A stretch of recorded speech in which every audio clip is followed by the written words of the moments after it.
Hey guys, welcome back into Backseat Filmmaking for another episode. I'm your host Derrick, joined once again by my two co-hosts Tanner and Seth. And today, the three of us are going to be taking a look at 2009's Inglourious Basterds, written and directed by Quentin Tarantino. Hope you guys enjoy.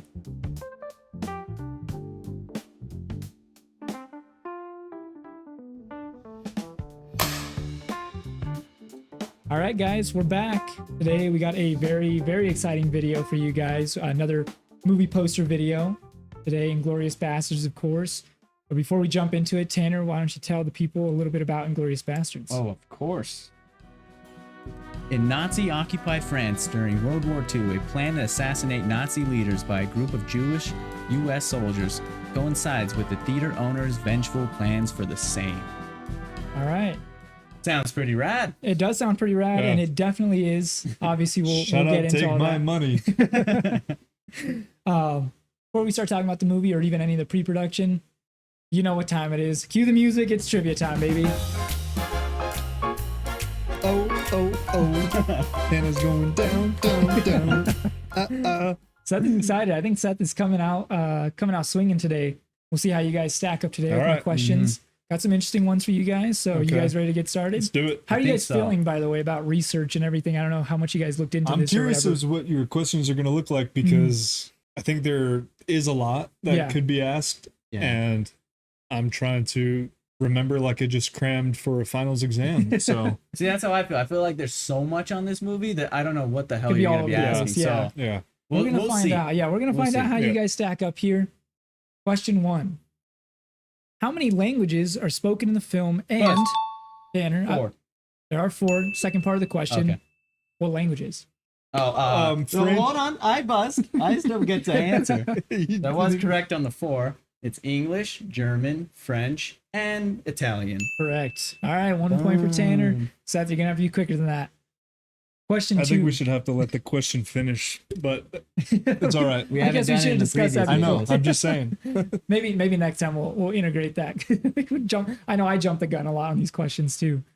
Question 2. What was the original title for this film? Oh boy. What did Tarantino want to buzz? Tanner. Once Upon a Time in Nazi occupied France. Correct. Yes. And as we'll learn later, that is actually the name of our. That's our first chapter. Yeah. So he ended up just labeling one of the chapters that title, but definitely, he wanted to go with that. That's a good one. With Inglourious Basterds. Tanner up 2-0 here. Good pull. Seth, we're running out of questions quick. All right, you're good. I believe in you. All right. Question 3. There's a fictional war film within the movie. Who actually directed this film? Buzz. Eli Roth. Correct. Eli Roth. Sergeant Donnie Donowitz. Yes, correct. Our bear Jew himself actually directed this. Him obviously horror being director, right? Correct. Yeah, he's like a lot of kind of like almost B-movie-esque horror movies. He did that Borderlands movie recently, unfortunately. Oh, he directed that? Yeah, oh. That's like kind of out of his wheelhouse, and you can tell. Pack your bags, see you later, Hollywood. Yeah, that's. I mean, it's a good thing he's friends with some powerful people because I don't think he's going to director jail anytime soon. Tarantino's in that, in the short movie. Oh yeah. I thought you meant Borderlands. I was like, you got him in Borderlands. Oh no! Oh my gosh! Sorry. I actually did not know that. Where is he in the short film? He's one of the Nazi soldiers. Oh, he's just running around getting killed. That, and he's also appears twice in the actual Inglourious Basterds. Right. Movie. Yeah.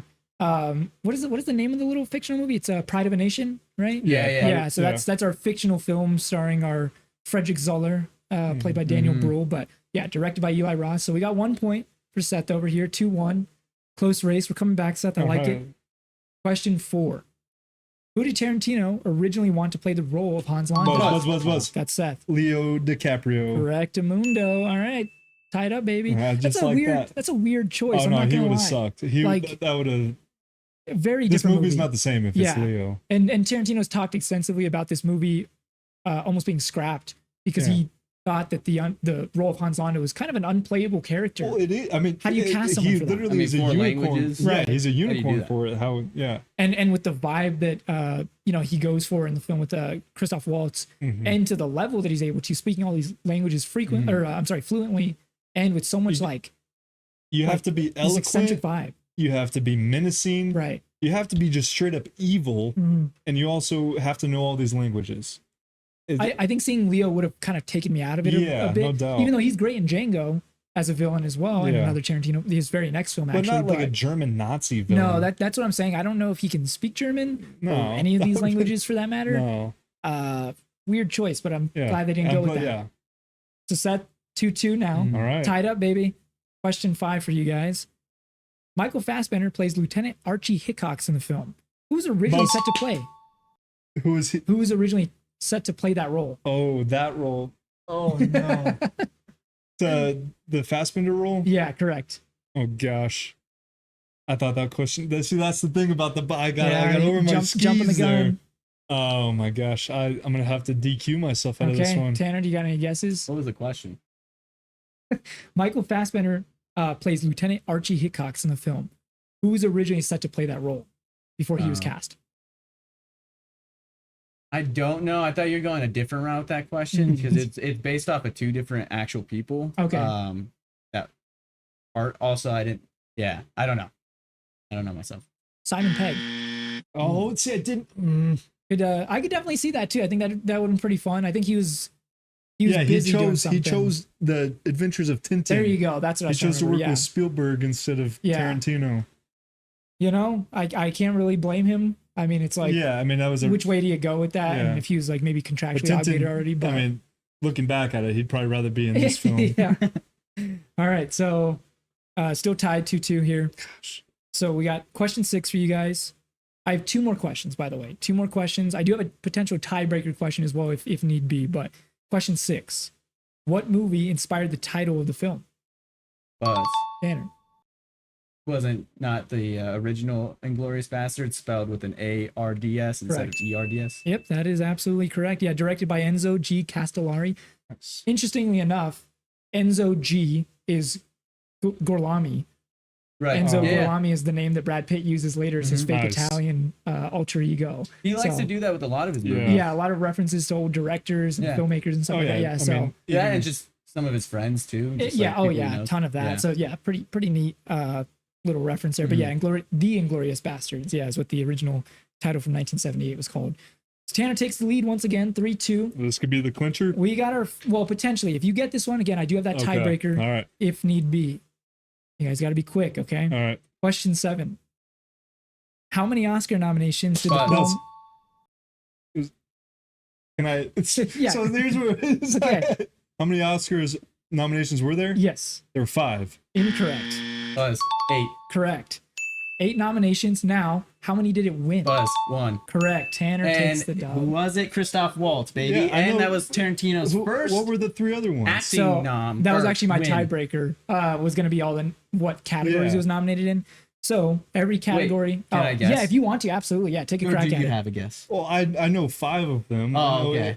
That's all. Gosh, Yeah, screw no, you, there's- IMDb. You Let me- son let of a me- bitch. Let me try here. Okay. I don't know if I'll get all 8, but hopefully my research does me well. Yeah. So the one that they won was Best Supporting Actor, Correct. which was Christoph Waltz, which was Tarantino's first movie that an actor won Yeah. a Oscar for. So that's cool. And then he also won one for Django. Yeah. And- Crazy back to back. Yeah, Like that's so actually that's nuts. sick. So won there, the only win. Best Picture, Mm-hmm. cinematography, Mhm. screenplay, original screenplay, Correct. sound editing. Yep. I think it was sound mixing. Yep. 2 more. Yeah. Counting my fingers here. Oh, okay. Dude. What am I drawing a blank here for? Can I save him? Yeah, Yeah, save you me. got it. yeah, yeah. Director. Correct. Oh, dude, what? You already said screenplay, right? Yeah, Yeah, it said yeah. screenplay. There's just one more here. It's actually in one of the other categories that you I said know it's already. pretty obvious. It's just omitting a word. You already said sound. You said sound editing and sound mixing. Okay. Yeah. Just what? That's it for that. No, yeah, those are just for the sound okay. awards. Drawing a You blank guys want here. to just know Yeah. then? Yeah. Best editing. Oh yeah. Yeah, Dude. Sally Menke Yeah, Sally getting her last nomination See, before that's she some passed bull away. because I knew that Oscars was going to be brought up here, and IMDb lied to me. So actually, Yes, I it know did. exactly. That's where I got under my information. awards. No, I know It only exactly had where the- you went wrong. There's a under the first 5, there's a little space Yeah. for some reason. So then, so you just you actually stopped reading. User error. I 100%. thought it was splitting up into like Another award show or something. Yeah. the SAGs or IMDb something. knows, man. IMDb is correct. Why is it like that? I think that like little- I said, I Yeah, packed it in. I noticed that as well. I knew Final exactly why you exam said style. 5. I think that Final little exam space is like style. an ad. Oh, okay. Yeah, I think you Little might be ad right. Oh, that's I know. Oh, Even worse. So got you all mixed up here. Oh, I was so confident in that because that was the one thing I was really looking at. Well, I Tanner- really hate that Tanner was able to get that one up on me. Hey, good game, GG's, fellas. GG's. Well, Seth, I think you know what time it is. You know You what are a time big it is. loser for today. GG's. Unfortunately, Tanner, congrats. Big winner over here. Woo! Play the music. Seth, you take your poison. Now that we're done with trivia time, do you guys want to talk about any of the making of for this film? I do want to mention where, for some reason, this is where I thought you were taking that Fassbender question. Oh, yeah, okay. Was he wanted the Hans Landa Right, yeah. role. He auditioned for Hans, yeah. like multiple times, and Yeah. he was just always heartbroken that he didn't get it. I thought you were going with. I thought you were going to ask the Donnie Donowitz question of who Tarantino originally wrote that for or wanted that for, which was Adam Sandler. Adam Sandler, right, yeah. the And he Sandman. decided to do funny people instead, I People, believe. yeah. Yeah. Decent movie. Yeah. I like funny people. It's not like It's a great film, but it But has- Sandler in a it- Tarantino movie, that'd that be would have been wild. crazy. Oh, Funny that'd be People so could have been a weird. great movie, but you've seen the deep fake of Sandman No. as Donnie Donowitz. no, I haven't Dude, it actually. actually I looks didn't even know pretty he was decent. set or like Yeah. asked to play this role until looking into this. yeah. So no, I haven't seen the deep fake. Yeah, it's just his face It's on wild the to body. look at. Yeah. It's And cool. though. who's to know if that's how his body would look and Yeah, everything? yeah. And Right, like, yeah. would Yeah, he I be- mean, Eli Roth is a would- pretty jacked dude, so would I he imagine. be too like Sandman I think that for would have it? took me out a little Yeah. bit. I think he could have played it straight or like Yeah. how it was supposed to, but just knowing that that's Sandler on the screen, Yeah. I feel like that That's would have took exactly me out how a I little feel. bit. I totally could see him like Yeah, obviously playing with a lot of seriousness, too. but Adam Sandler. that would have been Again, great. he's a great actor in a Yeah. lot of serious roles, but I just But think like I do. it's a weird That's one. one of those things, though. Is Tarantino, one of his many talents is not to say Sandler needed his career reviving, oh sure, but finding something in somebody. I yeah, mean, kind of Christoph Waltz is Yeah. the perfect example of that. You know, yeah, dude. Christoph Waltz, German TV actor. right? Yeah. You know, And his big screen performances. The only thing I knew Christoph Waltz from before Inglourious Basterds was the Green Hornet. Mm. Where he yeah. plays the main villain. Yeah. I guess Oh, not even wow, technically the yeah. main villain. I think David Harbour ends up being like the twist villain. That movie sucks. But like Christoph Waltz gets nothing to do. He like doesn't interact. This is not a Green Hornet review, by the way. But just really This quick, is all it's the really Green Hornet strange. deserves. He like doesn't interact with the main characters. He like gets nothing to do. He has that weird like double gun. Yeah. You know what I mean? Yeah. He like can shoot 2 people at once. It's a really That's- stupid yeah. movie, but You're right. that's the only thing I knew him from prior to this. And then seeing him in this was like, what a revelation. The guy is just like spectacular. sometimes all you need is an opportunity. Exactly. So yeah, I mean, Adam Sandler, yeah, not that he needs opportunities per se, but I think to do something perhaps to restructure his career. Because with Funny People, that is a more serious movie, right? Yeah. It's more of a kind of cynical take on, you know, the life of a comedian, someone who's dying to, I believe, right? He's dying in the movie. I think He gets cancer. sick. Yeah. or something. That movie could be so good. yeah, but it's not. It doesn't execute. I think the concept's there, but either way, yeah. Either way. You guys have anything else about like pre-production? I mean, this movie has like. There's so so many, much. Yeah. It's almost like I mean, he spent a decade writing this movie. right, yeah. Like this is something he always wanted to do, right? And I think I believe he wrote this before Kill Bill, He did, right? yeah. And Yeah. I saw something Tarantino talked about how Shoshana, Yeah, like a lot of her original direction with her character was gonna be with her like sniping a lot of soldiers. oh, interesting. And he realized the way he was doing that with like her vengeful act was like reminiscent of Zoller, right? Kill Bill. What's her name? Oh, Uma the Thurman. bride. yeah. The bride. Yeah. okay. Yeah, I did Kill Bill. And almost everything that I liked about Shoshana, I gave to the bride.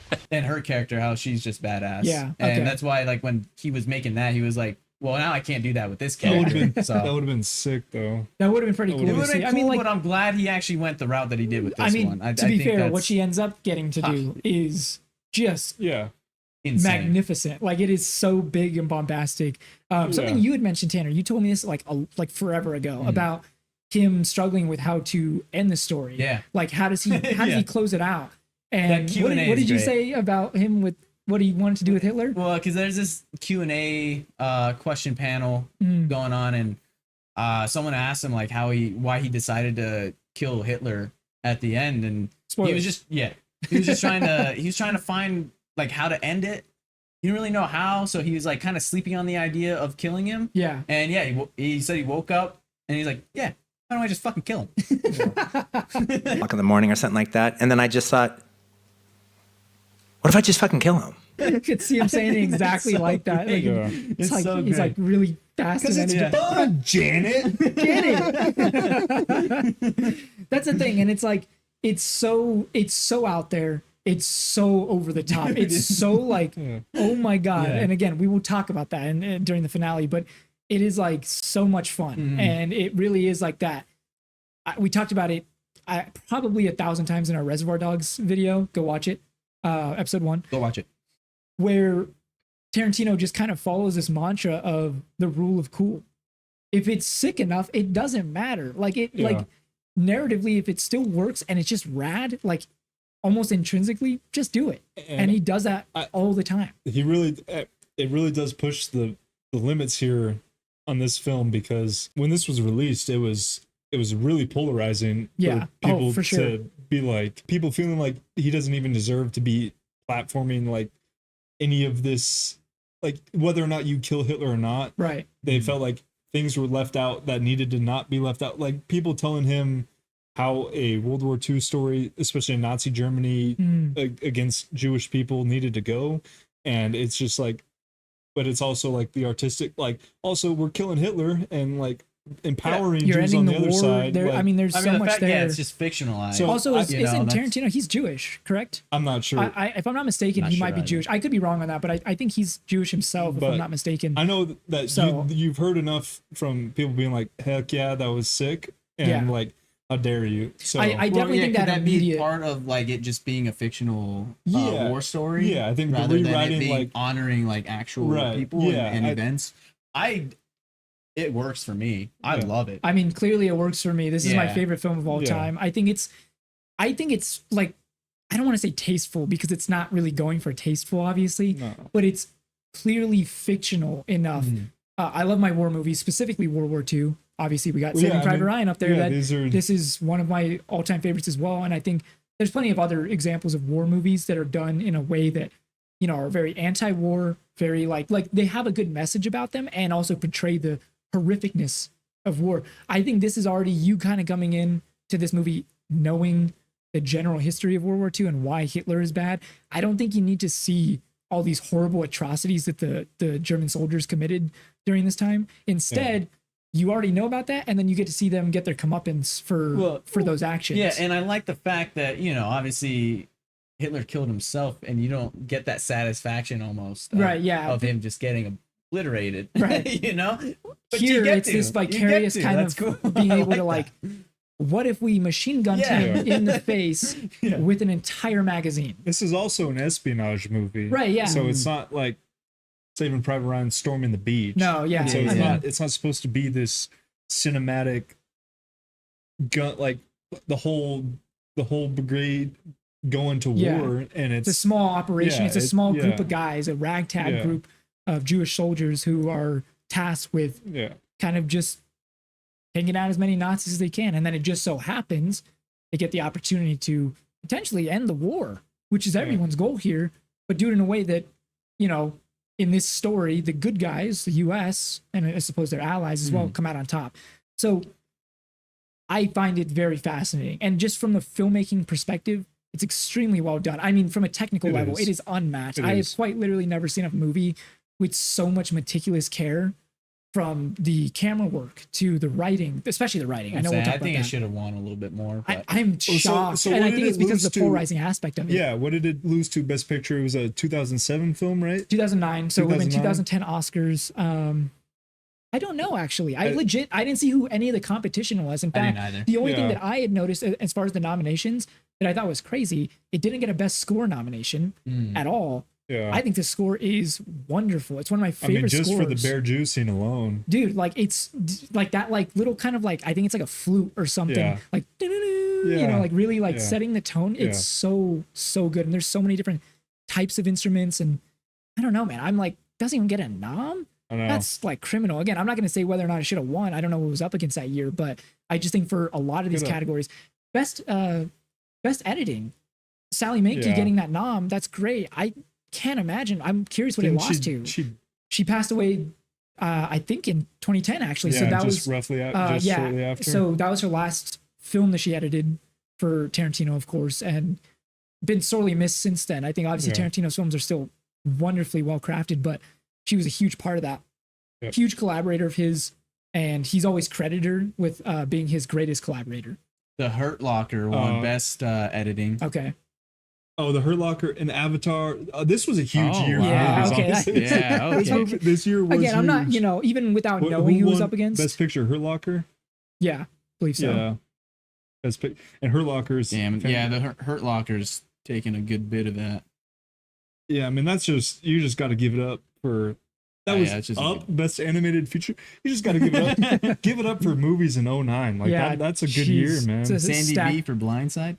Oh, that one That should not aged have. poorly. That is aged poorly. Oh my goodness. Sandy B's performance. She's good. Yeah. Yeah. Did not age The poorly. The story story has of not. like everything that they were indicted on is actually what was Yeah. going on.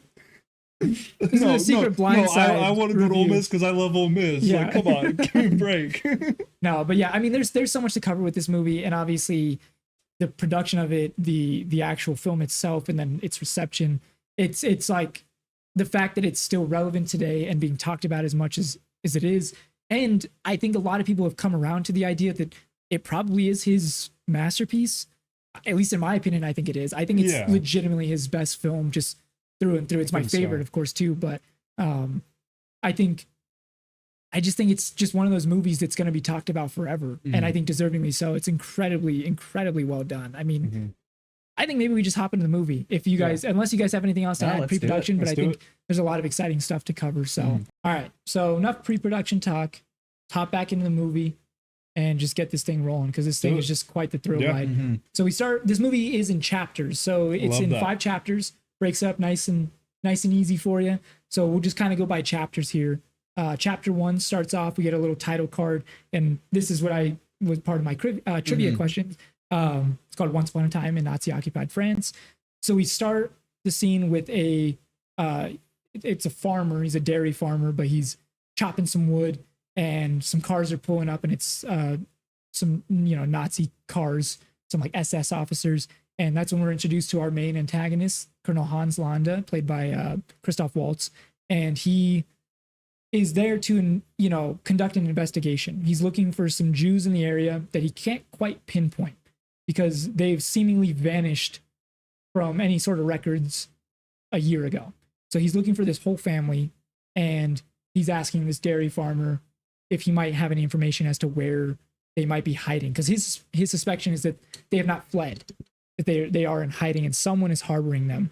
And this scene, I mean, if you know anything about this movie without actually seeing the film, you're probably at least somewhat familiar with this scene, because it is probably one of the most iconic scenes in film of like the 21st century. Dude, it gives me chills just thinking about it. I mean, Talking there's about that it right now, man. there's that Beethoven remix. Yeah, that's exactly. going, Yeah, not a remix, but like a remix. Yeah, exactly. Like It was kind of like it's not that kind of It's like remix. chopping it up. Yeah, man. no. chopped and screwed version. Kanye wasn't in the studio over Beethoven, but No, yeah, that was a really good use of that Beethoven music, Yeah. and just like kind of setting this tone for this scene. And then, so they're inside discussing this whole situation, and it's so tense because obviously it's a tense situation in general. This Frenchman. And that makes sense. Yeah, Beethoven's German. yeah. Oh, okay, gotcha. I was I gonna, was I didn't gonna want to say that, cut you. but I Interesting. couldn't. Well, I remember. didn't want to cut you off, but there is something that select symphony or whatever, however you call it, is a ode to like I'm in like the German is Okay, here. The gotcha. German is now in your Interesting. world. So So it's even more later. Oh, that's haunting. Wow, yeah, that is. Yeah. It's. I mean, Look at I can't. I'm sorry. no, If you're good. if whoever made this video is hearing this, that I'm not giving you credit, but somebody did point that out. That I think it was I think it's the Analyzing Evil. Oh, okay. Oh, Yeah. On Hans Landa. I think he was the one that got it. Yeah. But either way, I mean, Tanner, you said it already, haunting. The Yeah. score is haunting, but the scene itself is just like incredibly like nail biting. I don't think I can even breathe when I'm watching this scene because it's you kind of get a feeling of how it's gonna play out, even while it hasn't quite happened yet. It's just so intense and so like, oh man, like he's just toying with this guy the whole time. He's messing with him because he suspects him in particular is the person harboring these Jews. We even get a glimpse of that with them under the floorboard. So they're hiding right beneath their feet, silently covering their mouths, you know. Oh, the shot when it's coming up, back up to the just floorboard. like absolutely terrifying. The storytelling within his camera work, within that whole scene, is just amazing. There's a whole breakdown video of that opening scene of the camera work and the placement and everything like that. Like, it's so good. I can't remember the guy's name, so I apologize.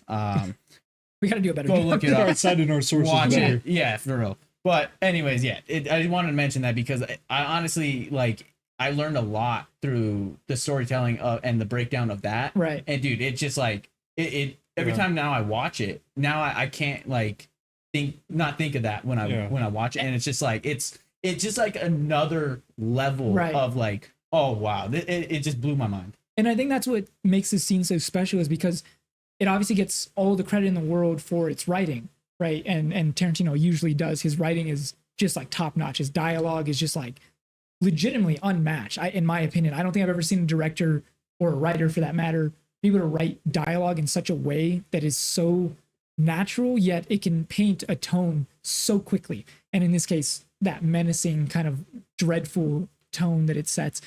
And as we see the scene play out, again, there's these kind of subtle things I really like. I noted with you, Tanner, during our screening, was when the farmer pulls out his pipe, right? And he starts to smoke his pipe. Then Hans asks if he can smoke his pipe as well. And this is just to further reinforce this kind of authoritative figure.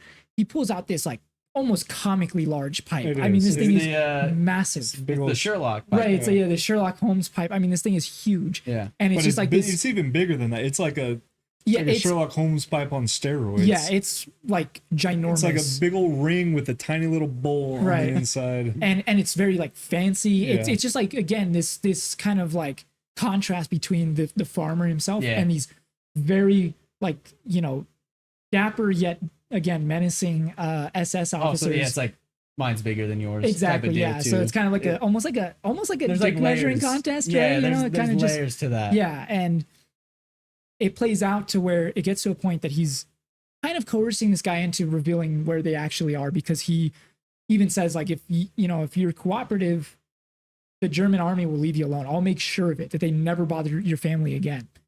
And oh, by the way, this whole time it starts the conversation in French, but then he at a certain point says that he has exhausted his French and decides to switch to English, and the farmer obliges as he speaks English as well. So they speak in English this whole time. The thing is, he did that with a purpose, because he is aware that if they are in fact hiding here, the Jews, they probably do not speak English. Therefore, they will not be able to be alerted to their conversation and where it's actually headed. Sure enough, it locks in on Hans, and his face just drops. And he's like, "You're harboring enemies of the state, aren't you?" And the farmer, I mean, he's like literally holding back tears, and then even like tears start to come down. And he says, "Yes." Yeah. And where are they? And he points, and they're beneath the floorboards. And that's when he decides to keep this charade going. And he says, "Follow my lead," you know. And okay, my business is done here. Again, back to French. You know, have a wonderful day, blah, blah, blah. And he even calls out to the ladies, his daughters, although he's actually signaling the soldiers to come in.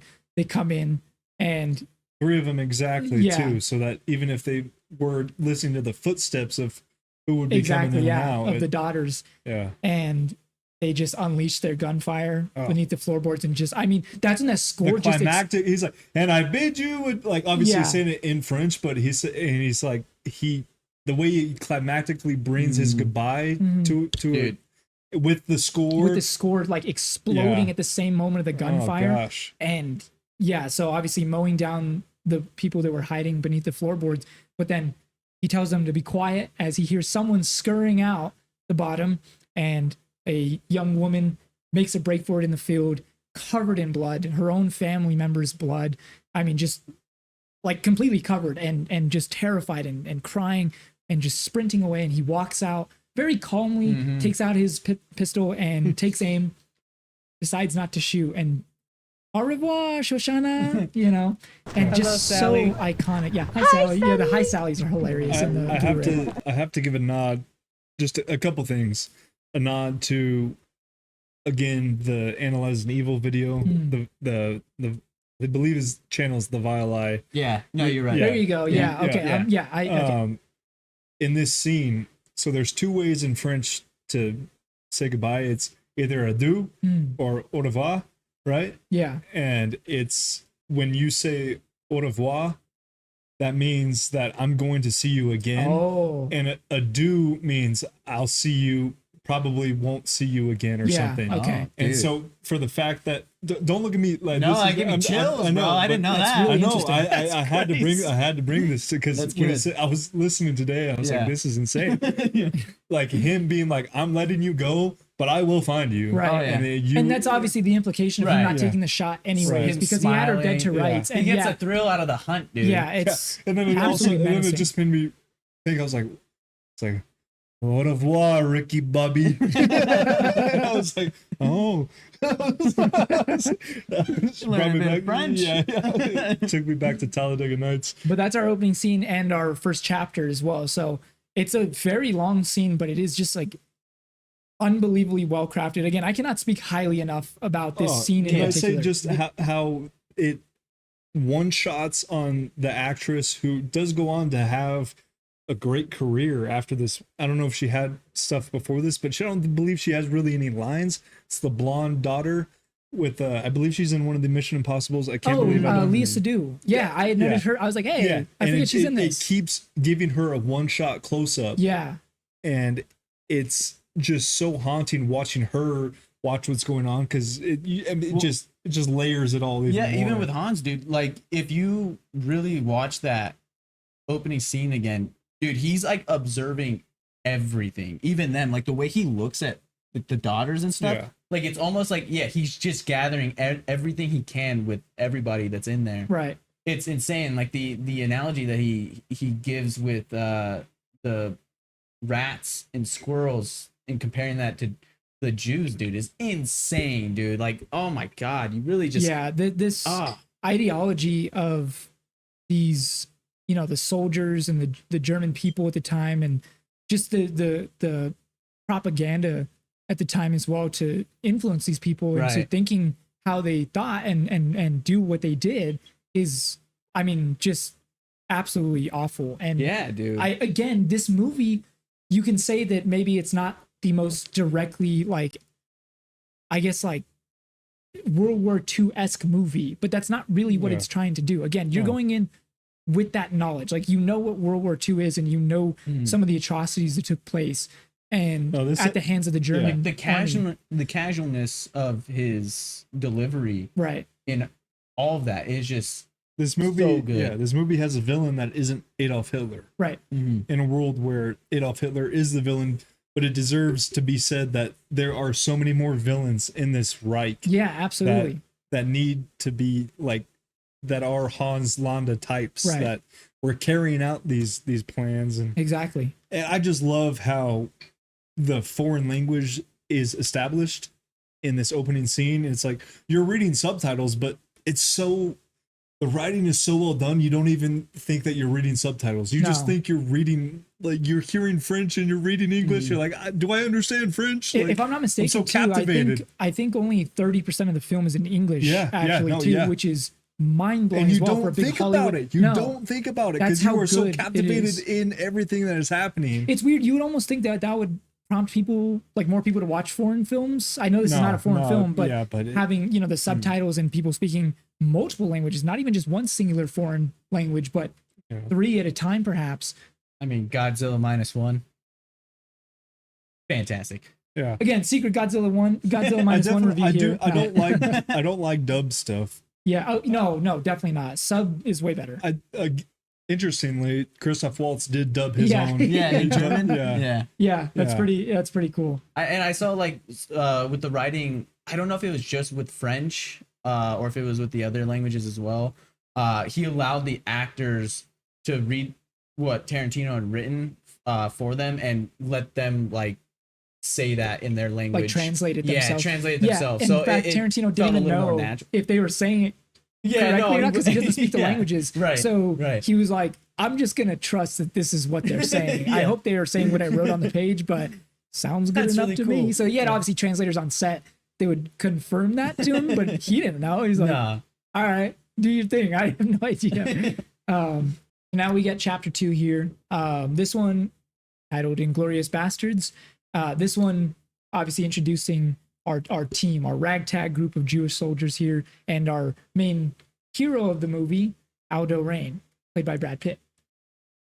Aldo is giving this, again, this monologue that he has, like this little speech that he gives to his group, is also a pretty iconic scene, and I think it's kind of thrown around online a lot just because it's so well written and so cool. Like you just immediately know this guy's like a badass. The way he talks, obviously having that southern accent and his look. I mean, He's like he got really a sells it. Gnarly neck scar that's like- never talked about. And Nope. I like that. You just have to assume something horrible It's in the happened. script though. Oh, is it?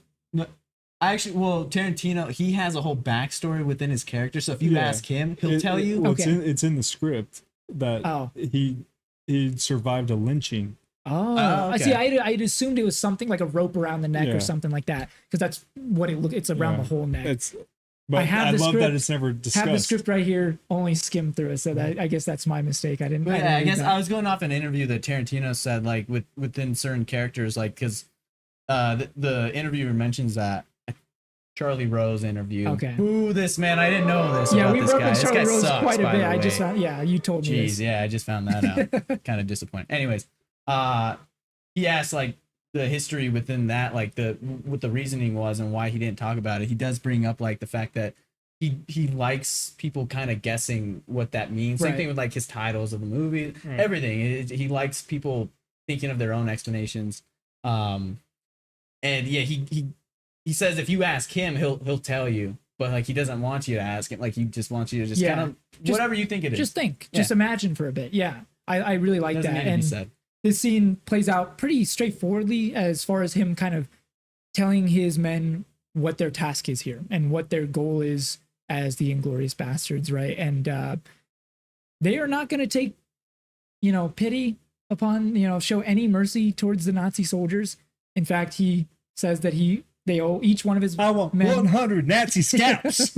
and I will get me my scalps. Is it 100 or 1,000? It's 100. 100. Yeah, Okay. 100 each. And I will get.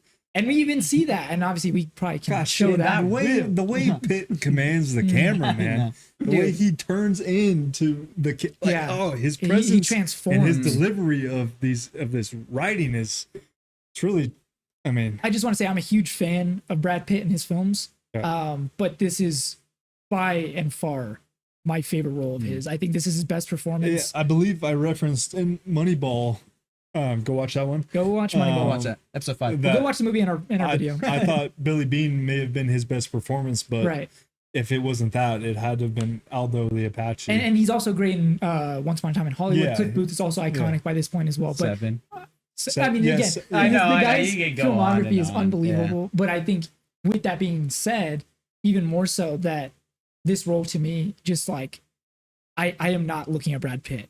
no, I yeah. legit feel like he is Aldo the Apache, Yeah. and he is just so fucking cool. And yeah, so he gives the speech, they're all on board, and then it hard cuts to them showing some of that brutality towards an ambush that took place, them scalping some of these Nazis. They've taken. That first Nazi scalp Oh yeah, is Tarantino. That's Tarantino. Yeah. Okay. Yeah. So there's our little. That's There is a little cameo later, and There I'll it talk is. about That's- it, which yeah, is really that's why- weird. yeah. But It is so weird. God, it's so weird. I But don't like it.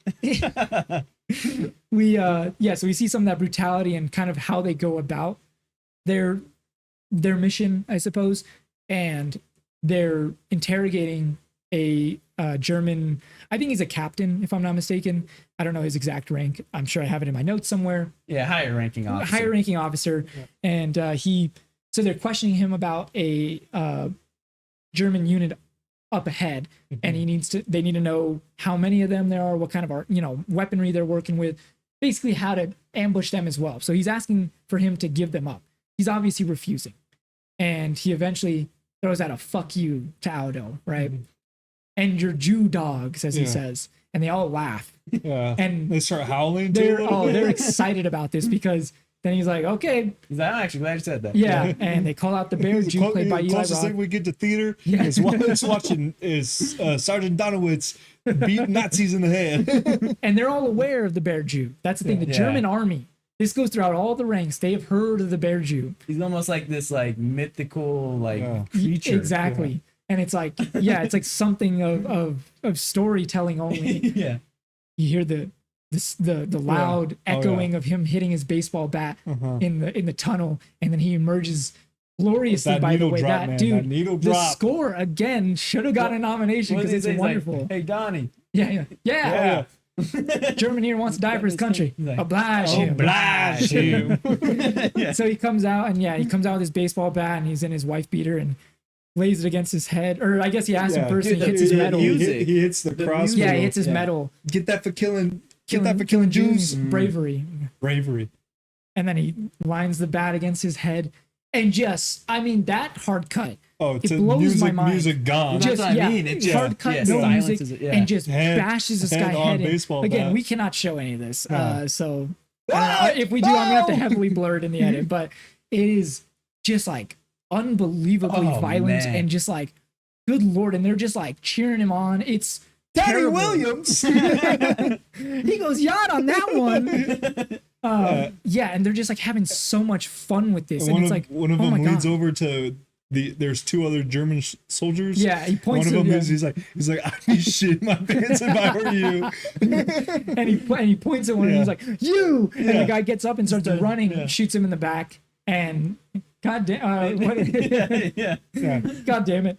So then they get the other guy, and they have a translator, Wiki. He's an Austrian-born Jew who immigrated to the U.S., and he's, of course, part of the U.S. Army. So he's their translator.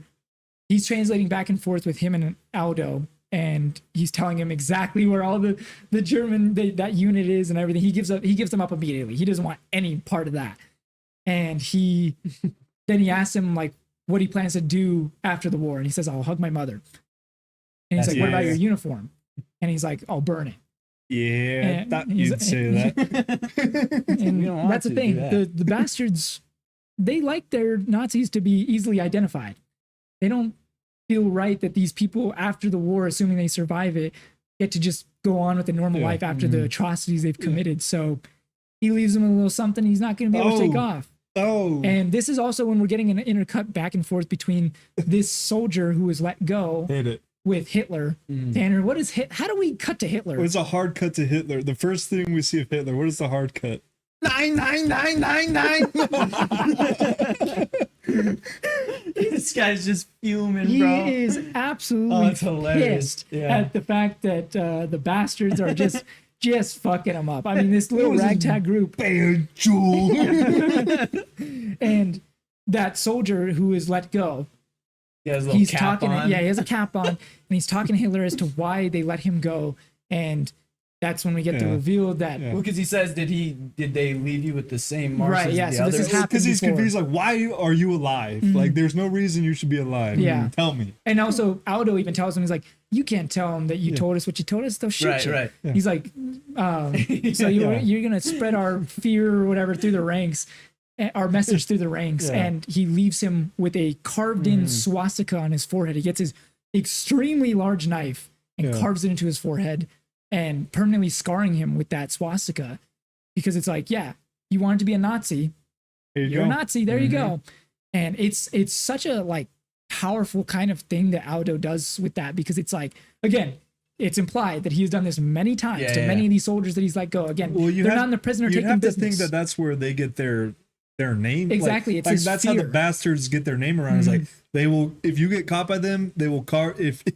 If you're not scalped, you'll get carved. If you don't get your head beat in by a baseball bat, you're eventually gonna tell them something, and then you'll get your scalp carved. Right. There's no getting away from the bastards. It's all bad.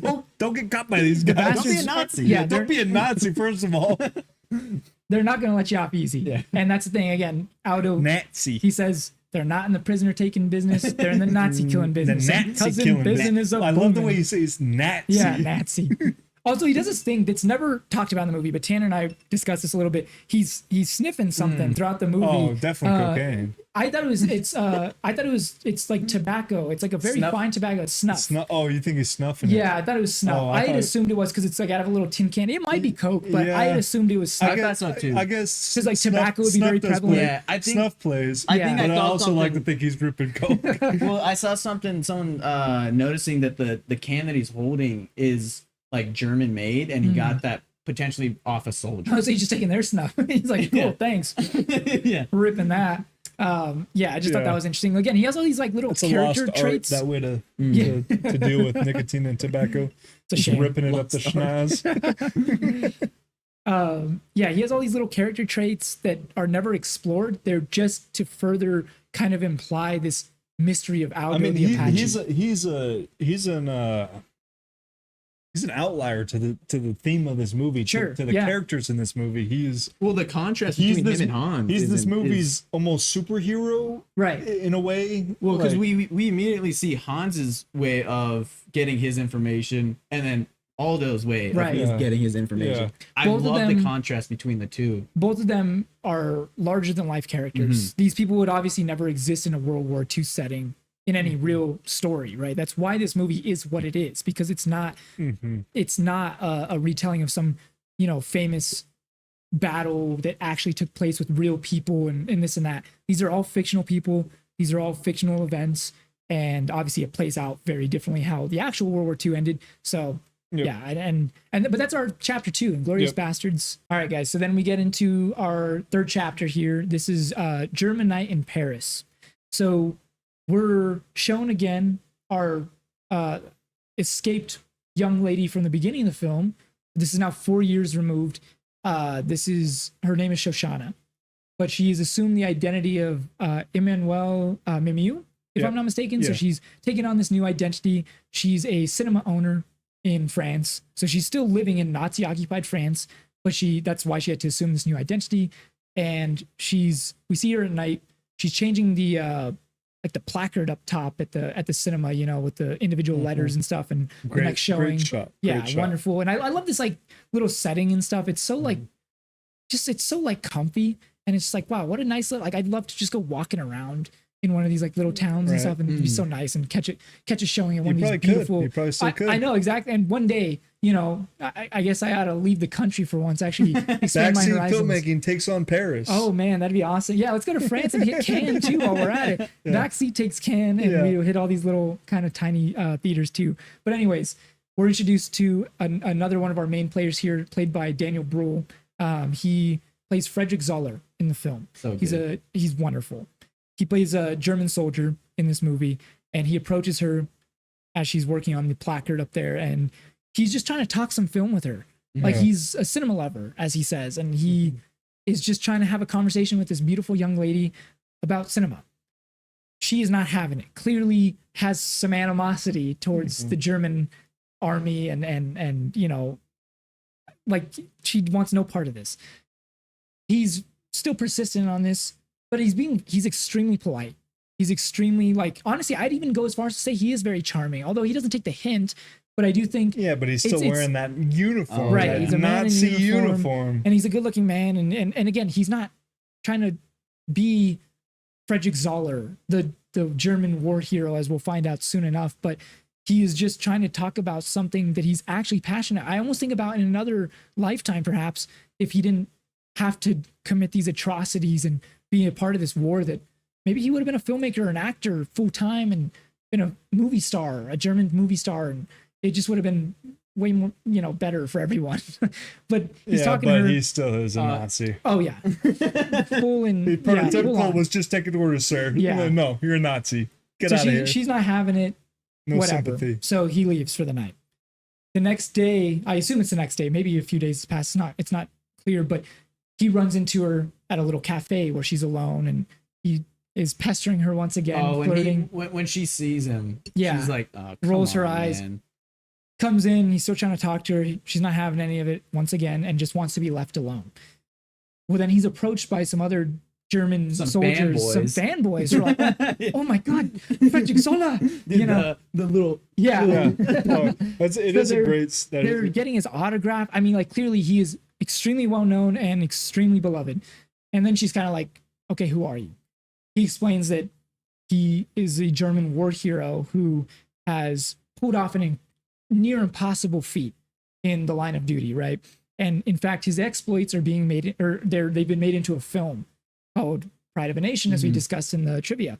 And he's like a movie star. And in fact, that movie will be premiering soon in Paris.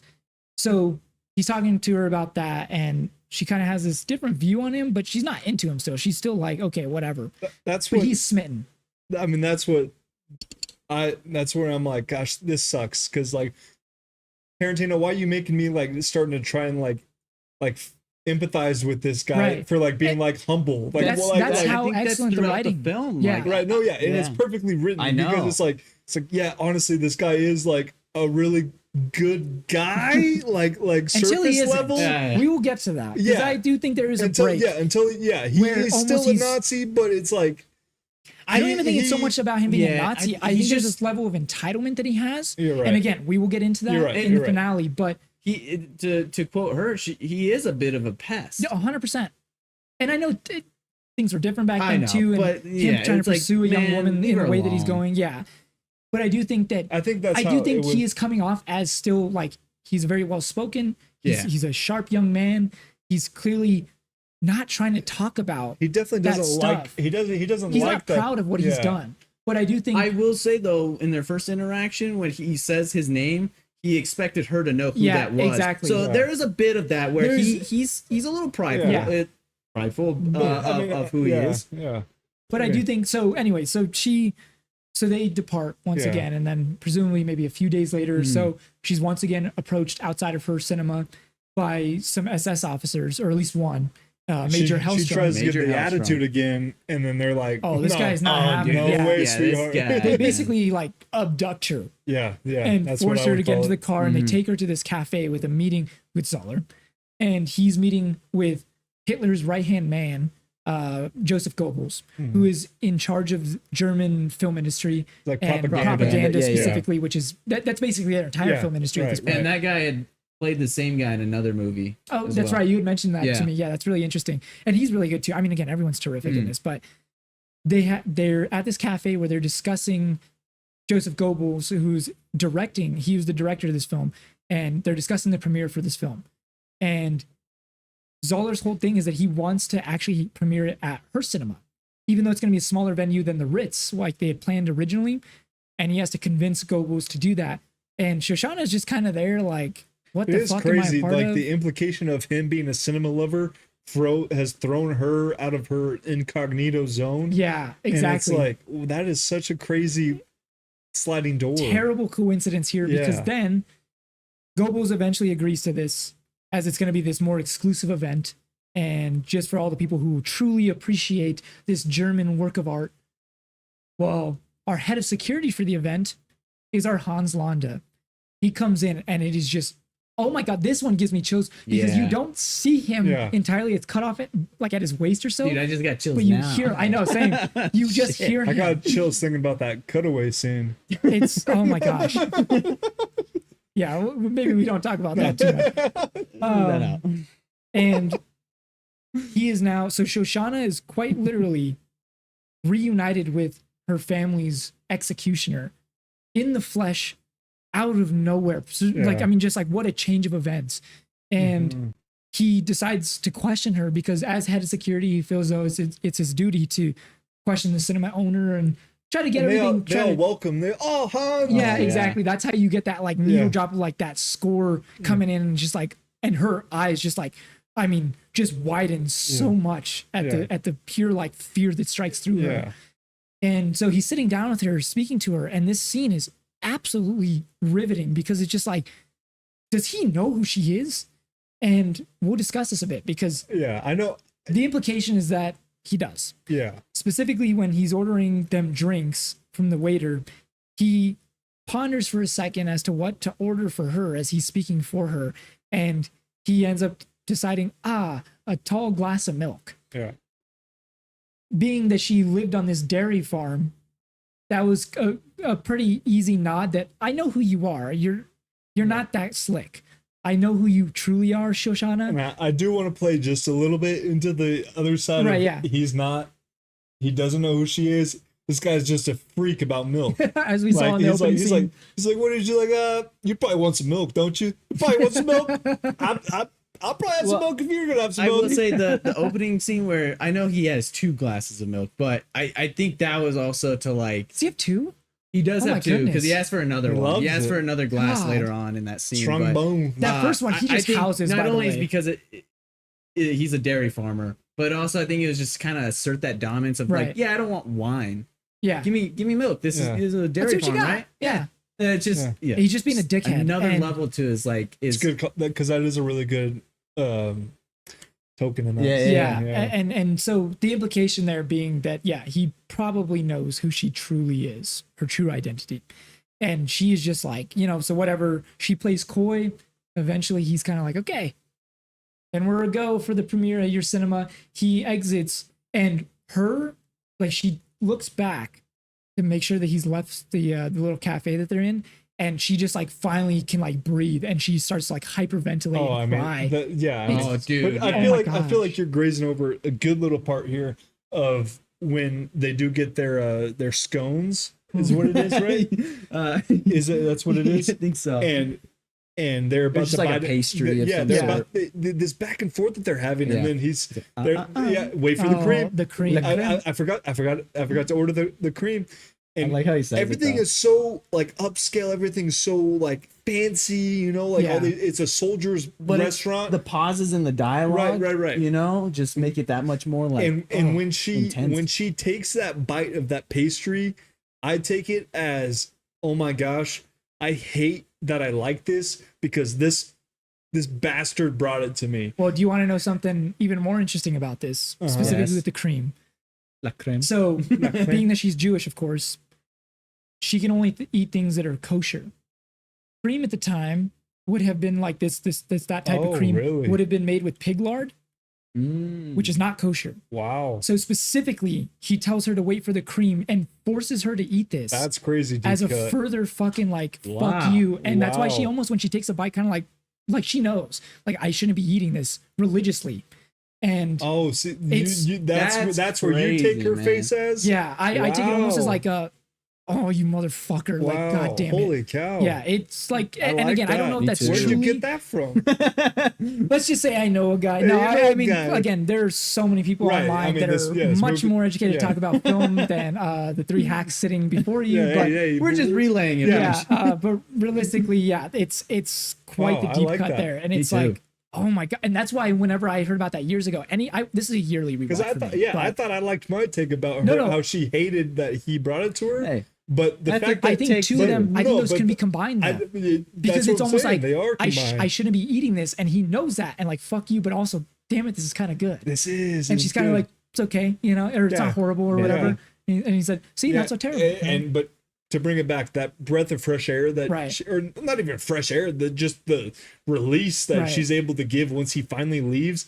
And there is something at the end of their conversation that he kind of alludes to knowing her too, that he like brings up a question that he lets linger in the air. I can't remember what the question is, but he proposes something. Oh, but he forgets what he's. But he that's forgets. right. Forgets He That's forgets. right. Talking about. You're and then absolutely he right. lets that sit with her, and then he leaves. Yeah. And so this guy's a psycho, man. Yeah. He's such a psycho. Wonderful scene, and Yeah. I believe the actress's name is Melanie Laurent. Yeah. Wonderful. I think in this she's role. so good. She I think- is so badass, Yeah. man. I And, think like, this is my favorite scene in the movie. Oh, really? honestly. Okay. I was gonna ask you guys later as to what your favorite for the scene way it was. sucked me in and like has me like I feel like I let out the same air Yeah. as she lets out, and for a movie to make me do that is Dude, that got chills again. Would you say it's breathtaking? it's perhaps? breathtaking. It is the taking of breath. Yes. That's what I would call it. Yes. Great scene. So that's Yes. our chapter 3, German Night in Paris. All right. So now we get our 4th chapter. We're really getting into the heat of things here with Operation Kino. Kino. That 4th chapter is Oh called. my gosh, this is the So we're juice. introduced to that Lieutenant, I believe, what is it? Archie Hickox, Yeah. played by Michael Fassbender, and he's being briefed by his higher up, played by Mike Myers. Oh, I love it. Yeah, I which love is it. Wonderful little appearance from him, and he's part of the British Army. So the British military has a double agent working for them, a German actress, Bridget von Hammersmark. She's working with the British, and I guess by proxy the Americans as well, because they're going to be teaming up with the Bastards here to carry out Operation Kino. Now, Operation Kino entails that they're going to try to infiltrate that premiere for Pride of a Nation and take out some of those higher ranking officials in the German military to basically end the war.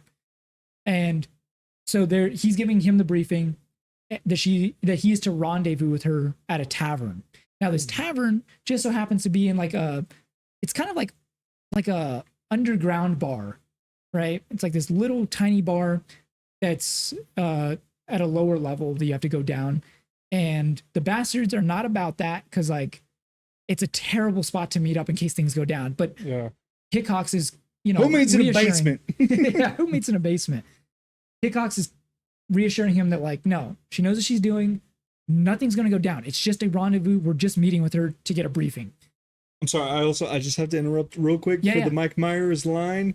Little Mike Myers love for when he's like, how about a drink? He's like, all right. He's like, where is it? It's in the Globe. the Globe bar. Yeah. My grandparents have a Globe bar. Oh, nice. I love a I've Globe always wanted bar. one of those. Those are so sweet. It's Maybe fantastic. we'll get one in here or something. Yes, That's yeah. really I cool. won that too with Mike Myers. He did this role. It's kind of a nod to his parents. They were involved in World War II. Oh, really? Oh. Yeah. Interesting. So they're both in the British Yeah. army. I Yeah, guess. British I'm not military, quite- yeah. yeah.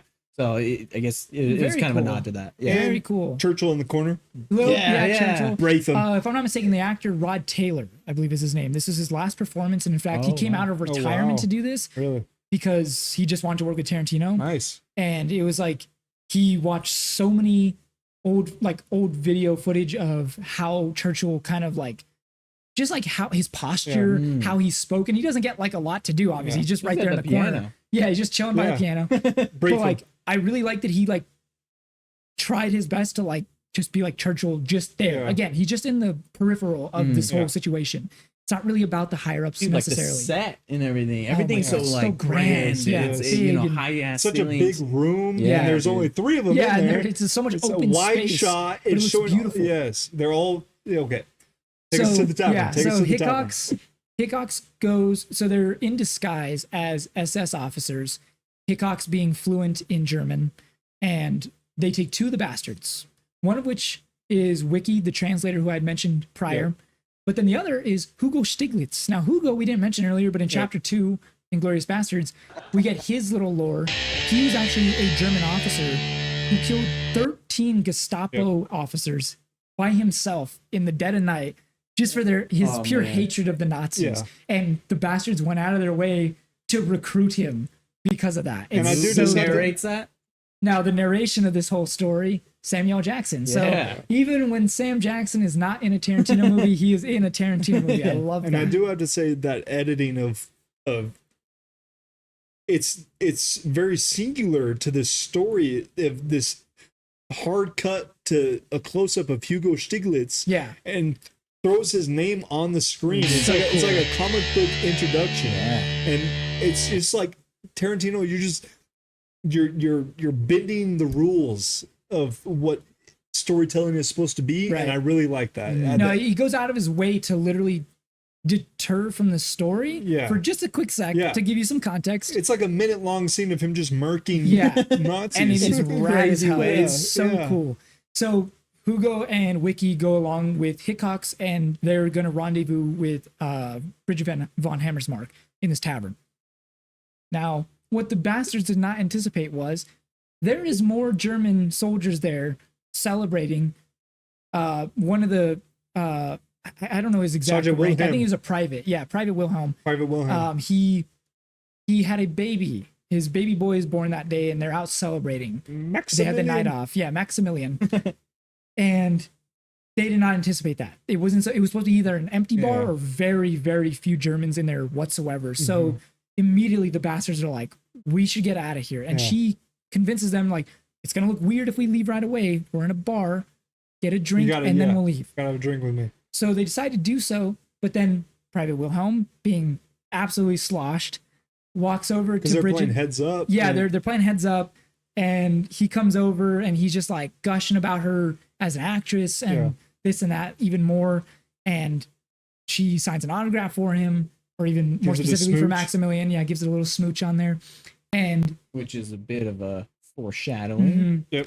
And then he continues to kind of pester this meeting, this rendezvous with the bastards, as he's just like going on and on about her. Finally, Hickox pipes up and he's like telling him that he should get back to his table with the other soldiers because he's making a fool of himself. The way he grabs him to be like, but see, that's where he messed up. See, I know. And he berates him, but right away, Wilhelm notices that his accent is a bit odd. And this guy's drunk as hell. Right, he's drunk as fuck. For him to even notice that too. Yeah. I was thinking of the different character. I was thinking of Stiglitz. The way he Stiglitz presses grabs him down and gets in his ear. Yeah. I think that is an incredible shot right there. He notices he has an odd accent, and then finally Stiglitz berates him as well, and his other soldiers take him away, but not before in the corner, solitarily drinking a the big boot. I know.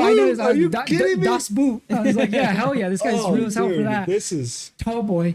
We get Major Hellstrom, and he enters the scene as he's like, I have a bit of an ear for accents as well. Yeah. What is it? What is the first thing he says? Is that what he says? Yeah, he's something like, along those lines. And I also noticed something. Yeah, something because they're arguing or they're bantering or something, and then it just hard cuts to him being like whatever he says, and so he emerges and he recognizes that his accent is a bit off.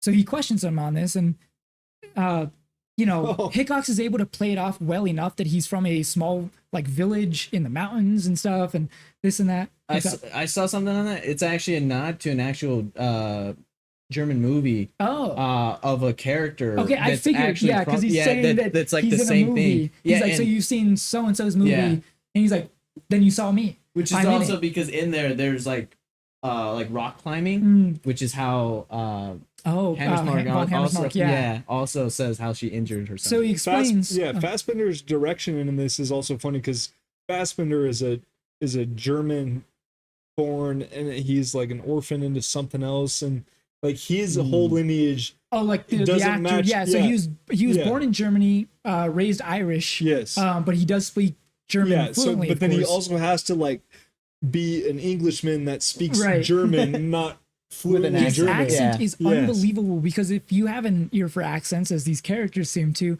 he is quite literally speaking the language extremely fluently, but with a tinge of that British accent. It's like, although in real life, if he was speaking German, he would not have that accent because he knows how to speak it with the German accent. Yeah, so Fassbender himself has to dilute his own German. Yeah, it's really crazy. It's insane. Like the performances in these castings are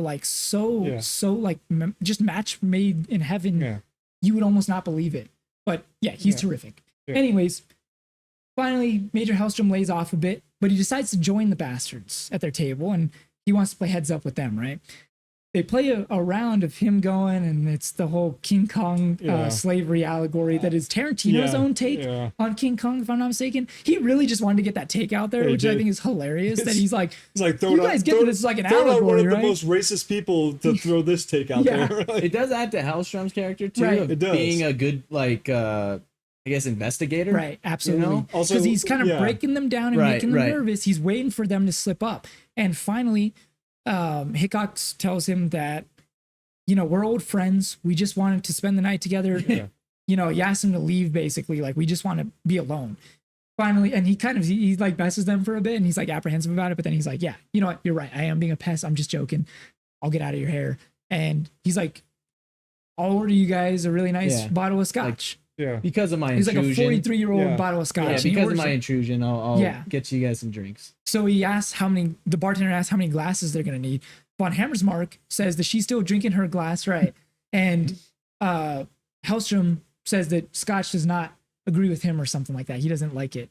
And so they just need the 3 glasses, to which we get Hickok's 3 glasses. When it's supposed to be. It's supposed to be this. Oh, yeah, this is the right, German right. 3. Even so weirder. What is this? it's very odd. I was this? never aware of this until watching the film and like understanding what that is. So he slips up by not doing the German gesture for 3. Dude, I mean, the shot, camera, the shot, the meme, everything that lives in this Hellstrom shot like shooting is his just- eyes up like, dude, him just like staring at him. It's like, oh man. and so he's giving himself away. I think this is a good moment to just give props to Hellstrom and this actor, whoever played this Nazi scum, is he played it perfectly. Oh yeah. And I was telling you guys earlier, I wish there was some more Hans Hellstrom like on screen together. Either way, he is fantastic in this part, and I think just this look encapsulates him to a T. Yeah. When he sees the 3 that isn't the 3, the German 3. So he commands the screen. He like is really giving a with the terrific boot, performance. he's got the boot. The of boot beer is the just whole nice, time. a nice That's little just, touch. Yes, I love that. I gotta come get me on. one of those. So he knows the jig is up. He's finally been exposed for a phony. Yeah. He is not an SS officer as he claims to be. I'm sorry. Also, this tavern was also already claustrophobic. Oh, extremely. Before Hellstrom even showed up. Like It was a- like well- with dealing with the German soldiers Yeah. in the first, like you were You're already in a damn basement. Yes. Hickox tells the bastards that von Hammersmark, because she's the one that picked the rendezvous spot, she's not a strategist, she's an actress. And it was done so it was done so well to invoking that with the bartender pretty much forcing his daughter to sit down with the German soldiers to play their game. Right. So that It's a like little tiny place. He's like you got like what are we gonna do? Like, you Yeah, have oblige to. them, Yeah. be polite. I don't want to cause any Yeah. problems. Yeah. And so the jig is up. They get their drinks, and finally Hellstrom reveals to him that I know you're not who you say you are, basically. And okay, they've been found out. So Hickox switches back to English because Hellstrom tells him that he has a pistol pointed directly at his testicles. I've had a gun pointed at your balls the moment you Since sat down. and it reveals both their guns pointed at each other. And Well, if this is it, old boy, I hope you don't mind. I go out speaking the kings. Dude, that's such and a then, hard well, one. I like that Yeah. he's like, Yeah. there's a special rung in hell for people who waste good scotch. Yeah, and yeah. drinks, Oh, and he's the like, way he. I You were always saying love earlier this. the way He's he like, presses his feet. oh yeah, he's smoking Just perfect. a cigarette and he's kind of Perfect. scratching. Like, oh, you feel like you're right there with them. Takes a sip. Damn good scotch, sir. Damn good Wonderful. scotch, sir. And it's like he knows his time is up. It doesn't matter. It's just like Because that what do they say? badass shit to say. No matter what happens between you and I, or no matter how these people fare, Right. you and I aren't leaving here. Right. We're shooting our way We're out. doing it. Balls to balls, like And it's then happening. Stiglitz puts his gun against Make that. Yeah. yeah, he presses it directly against Hellstrom's balls, and he's like, you could say I'm a real Frederick Zoller at this range. Oh yeah, Just That's hilarious, great yeah, reference. yeah.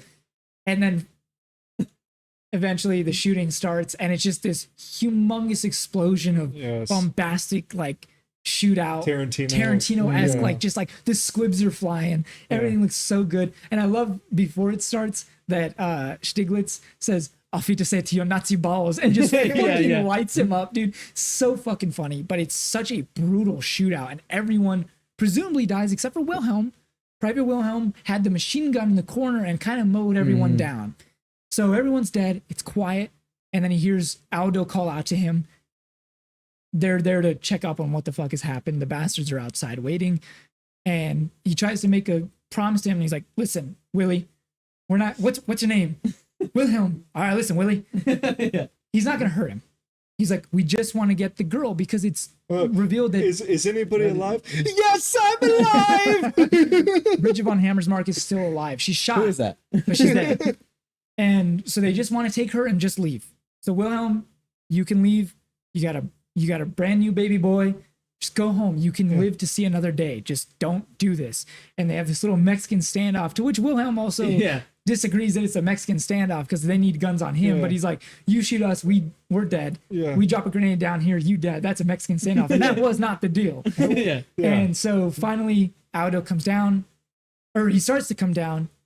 Wilhelm puts down his gun and he says, take that fucking traitor out of my sight. And then von Hammersmark just lights him up with a pistol that she had picked up.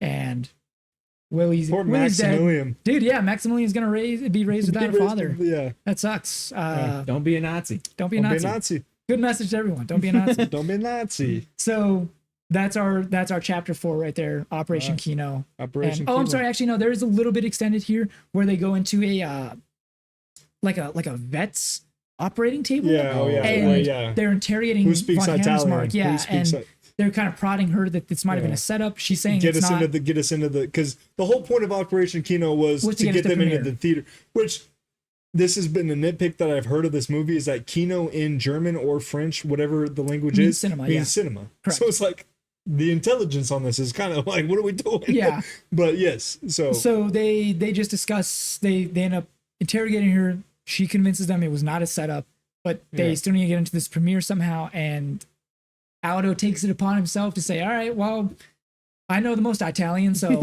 and they pose as a Donnie knows the second most. And Omar knows third most. He's like, I don't speak Italian. He's like, so it's that third most. So they're basically out of options. They have to pose as Italian filmmakers now, accompanying von Hammersmark to this premiere at a German cinema. It's technically a French cinema, but a German premiere. And that's their kind of half-cocked plan here going forward. All right, so now we're brought to our final chapter here, Revenge of the Giant Face. Now that when you see that title drop, you're probably thinking, what the hell could that mean? We're gonna find that out very soon.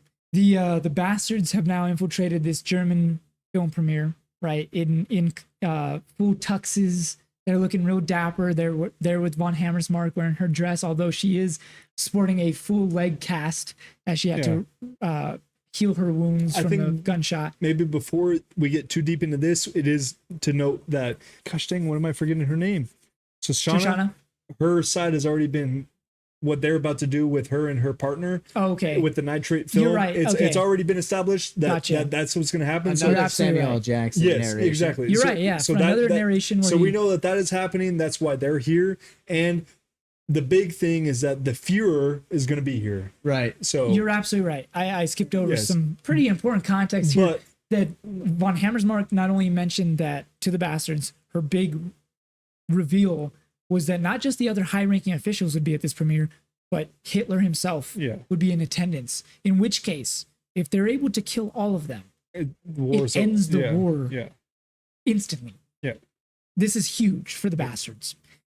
Not only that, you're right. Shoshana and her lover / assistant, Marcel, who works at the theater with her. Which also... him being black also has something to do with how he's not... Like, they tell her that Hans tells her that the projectionist isn't allowed to be involved. Right, yeah. So they want her being the projectionist. Yeah. They don't want him handling this big event.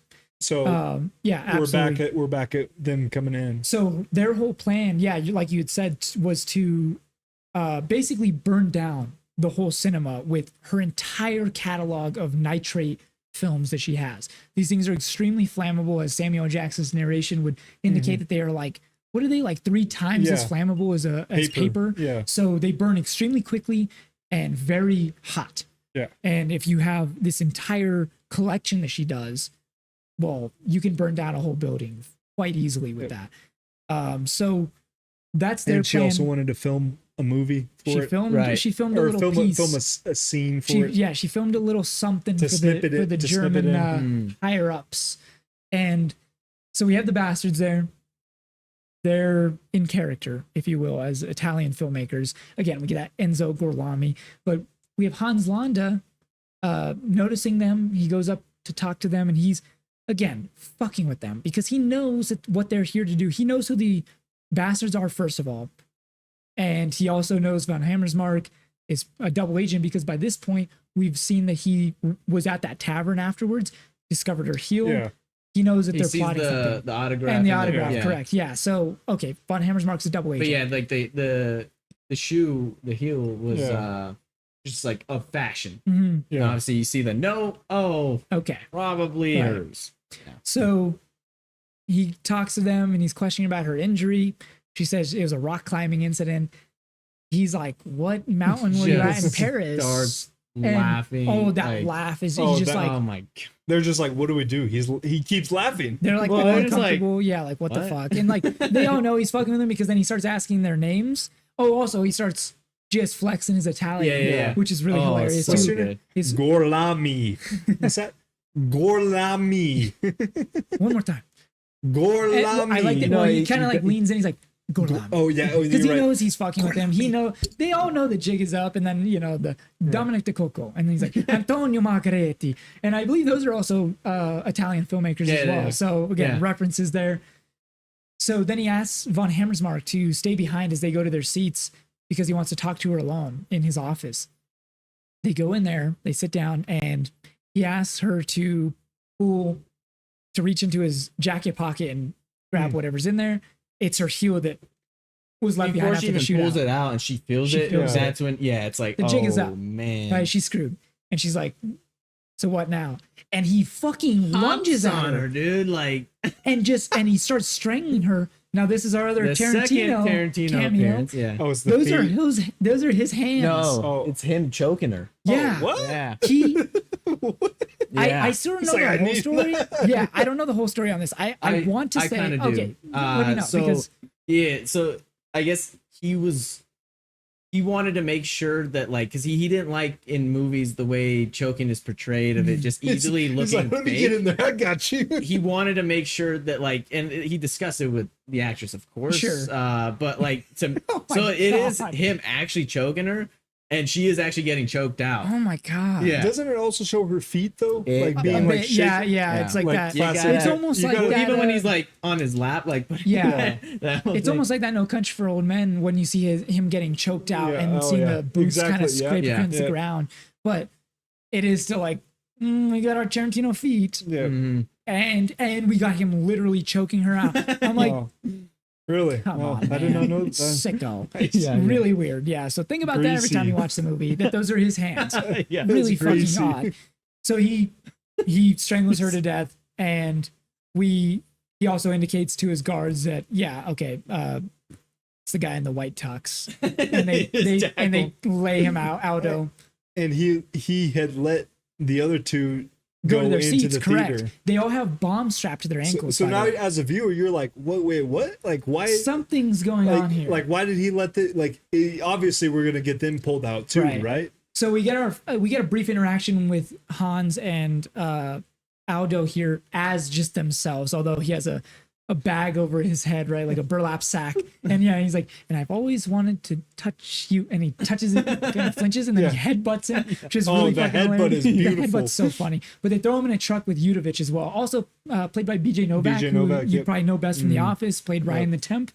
At The the little time, man. in The little The man. Office, he had to take a break from The Office, obviously, to shoot yeah. this. Oh, yeah. And it's explained in the show that he was like, what did he do? He was on He's a temp, or no. He went to go corporate. Yeah, he went to something like that. And so it's in the show too, which I think is really funny. that's But that awesome. was him filming Inglourious Basterds. I think they reference him. They call him a little man in there too. Oh, really? Can I segue in or pinch my needle in here for 1 second to just give credit to this scene where Shoshana is getting ready for the premiere. Oh, it's so cool. Oh my gosh. It's a David Bowie song, if I'm not I think correct. so. Yeah, I think so. uh, And she's getting ready, and the way she pulls the black veil over her face, like obviously, like how many,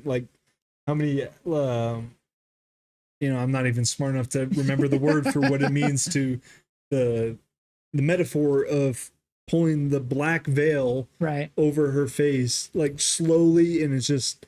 She's getting ready, and she's like it's go time. It's Vibrant super cool. red I dress. specifically Yes. like how she has her blush that she puts like Yes. almost like Yeah, that like war paint. yes, exactly. And yes, it's so yes. cool. Like Yeah. she's gearing up. Yes. She's looking just like killer, man. Yes, Like her yes. red dress. Literally. literally in a few moments. Yeah, absolutely. So Yeah. Melanie Laurent also. Yeah, again, she's just terrific. But so they have Udovich and Aldo. They take them to a little restaurant. It's empty, and Hans is basically breaking everything down for them. That like he knows of their plans. He understands that Omar and Donowitz both have dynamite strapped to their ankles, and he's gonna let that go off.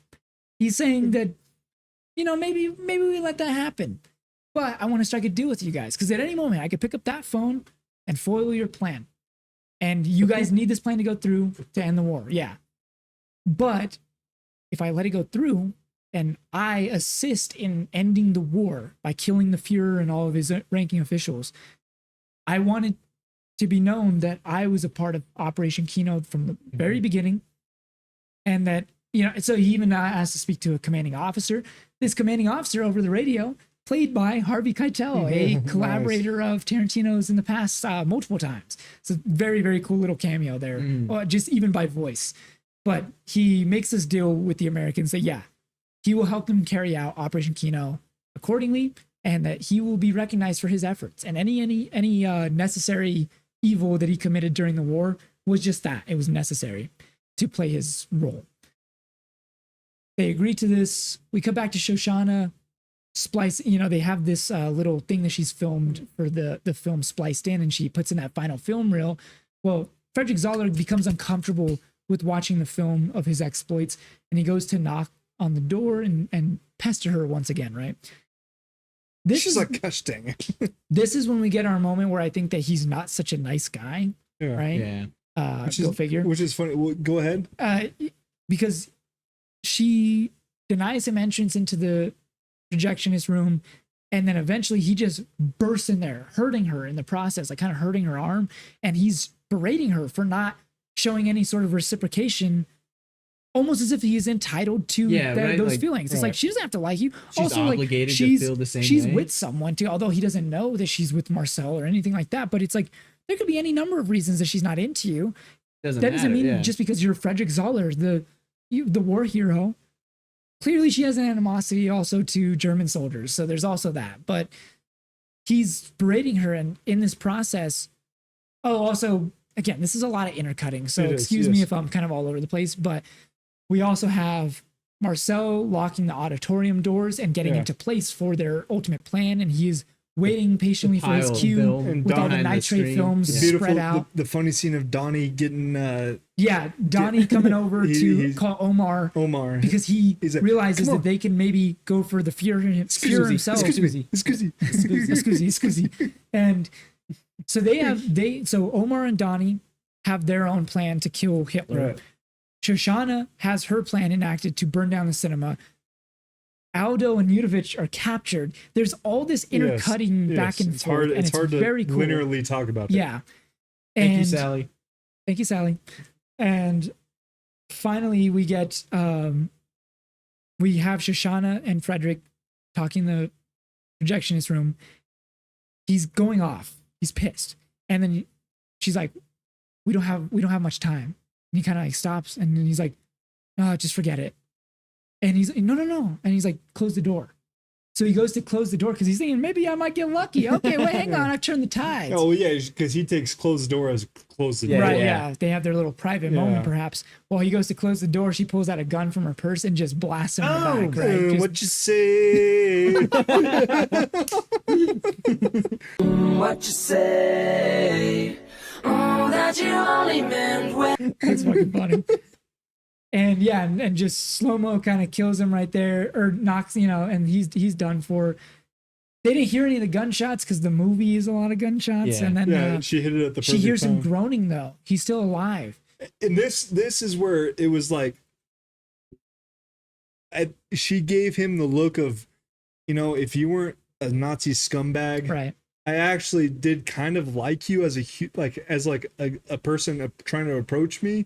And maybe there was a life for us that wasn't outside of you being an SS soldier. I've always taken it as such, as like maybe in another lifetime. Yeah. And it's kind of heartbreaking in that way for that moment, because she goes to check on him. Yeah. and she turns him over, and she's met with his pistol, and that's when we get the slow mo. What you say? What you say? Oh, that you only meant when. To me, that's my favorite shot in the movie. Oh yeah. It's probably an underrated one, but I don't know what it is about that moment of that, perhaps that love or even relationship that could have been, had it not been for the tragedy of war and these murders and all these atrocities that have taken place in history.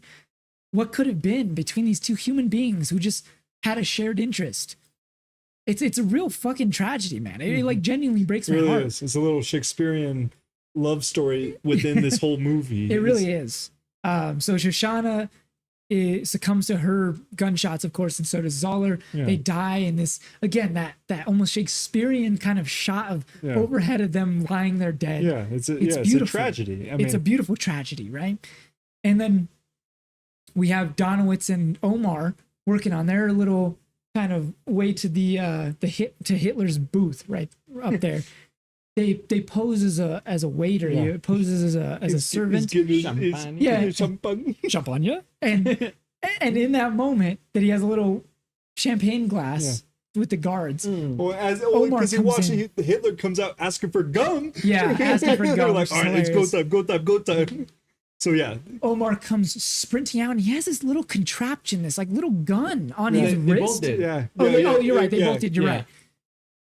I don't know what that is. No, I don't know what kind of if that's it's a like real a little thing like fist gun or something. that you have to like hit them to fire the bullet. Whatever I have no idea. Whatever it was sick. Some and wrist got activated it gun and comes in flying, hits that guard in the head, and the other and Donowitz hits him right in the I think in the chest or something, killing both of the guards.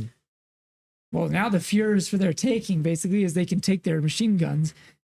Again, at the same time, we still have Aldo and Yudovich held captive.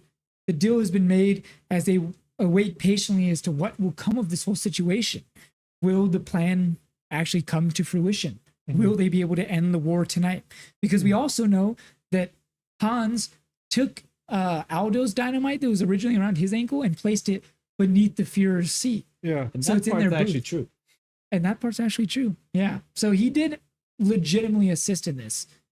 But regardless, they burst into the Fuhrer's booth as the movie cuts to Shoshana's message that she filmed. Yeah. It's her in this black and white Wizard of Oz style. Wizard of Oz style, very much so, absolutely. Where she's just talking shit, basically. Yeah. She's like, Interesting that she wanted it to be in English.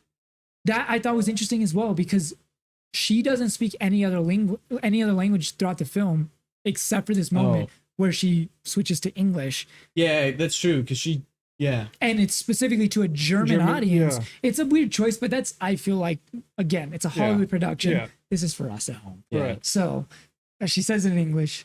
Yeah, because I guess they wouldn't know French. Because I mean, even that the Right. director, he needs the French translate. Right, anyways. exactly, So yeah. I guess So you don't want it in French, but then Right, I assume she can't speak German, so it's in English. But she's and they're the whole crowd is aghast at this situation. They're screaming and hooing and hollering at the screen because like, what the fuck is this? And then again, Donowitz and Omar burst into the Fuhrer's booth and just start lighting them up. my God. Marcel is cued to toss his cigarette onto the nitrate that's such a film. cool That's a flick. great. Maybe that's my favorite shot. I don't know. Yeah, This is so that's a great packed. flick. That's Yeah. a great flick. So cool. And throws it onto the nitrate films, igniting them immediately, bursting into flames. It's this whole thing. Everyone runs for the doors to exit. But again, as I discussed earlier, Marcel has locked the auditorium doors and barred them shut. Yeah. Just No one screaming. can get All out it there. is It's just screaming now. This is the most raw chaos I think I've ever seen in a film, because these people are just trapped in this burning building. They're set to die. And then you have Donowitz and Omar Oh up my top. gosh. Just, I mean, after they kill That everyone upshot up there. from Hitler's POV up in Donowitz. Just, Right. Yeah. Oh my God, dude. like, Dude, when he, so yeah, again, like I discussed earlier as well, he is shooting Hitler and just puts an entire magazine into his face, Whole which is drum. horrific The to whole look at. drum. Yeah. And then they just start he taking, melts his, like, literally melts his I mean, face. Like, unrecognizable. Yeah. then they take aim on the crowd trying to flee. Oh, yeah. And then their dynamite goes off on their ankles, killing them as well. The whole place goes up in flames and explosion. And there's that. They have just destroyed the cinema. They've essentially ended the war. Yeah. Well, and then we have to get our resolution here. We cut to go ahead, Tanner. I was gonna say, to me, I felt like if that guy didn't go up to Shoshana up there, I felt like she was going to burn up in flames with it too. Oh, I thought she had an escape plan. I kind of always figured. I kind of felt figured like Marcel she got was out of there.